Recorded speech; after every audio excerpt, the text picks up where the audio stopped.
زين شباب، اذا شو اسمه اذا الهيتر ما سخن عندك في النشافة الدراير، بيكون عندك هذين مختربين، فتبدلهم وسلامتك تشتغل عندك. طبعا شلون بتعرف انه خراب؟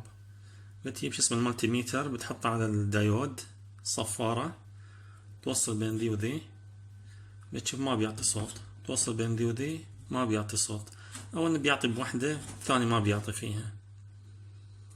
اوكي، فعندك واحد من الخيارين، يا تبدل الذلين انك تغيرهم،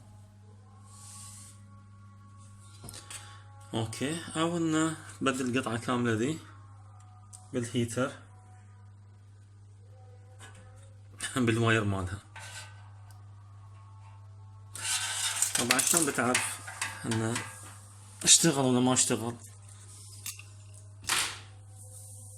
تحس اني حار على الجهة.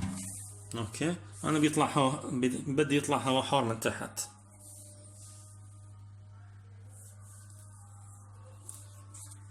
وهذه اسهل حل صراحة، انك تبدل الذلين بس انك تحصلهم. طبعا واحد بيكون 120 وواحد بيكون 140 على حسب اللي عندك، بعضهم يكون 105 و150 شي كذي، على حسب نوع الدراير اللي عندك، نشافة الملابس.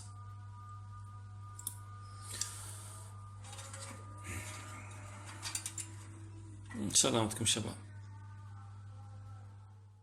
شابكم بالشكل من فوق مو من تحت، من شراوتكم اياه غلط من تحت، وتركب الوايرات. اوكي شباب، كذي ركبناه، بس اخذكم في سكروبين هنا تركبهم، وتركب هذه كامل وخلاص شغل. زين شباب، شغلناه اوريدي، بس هني حار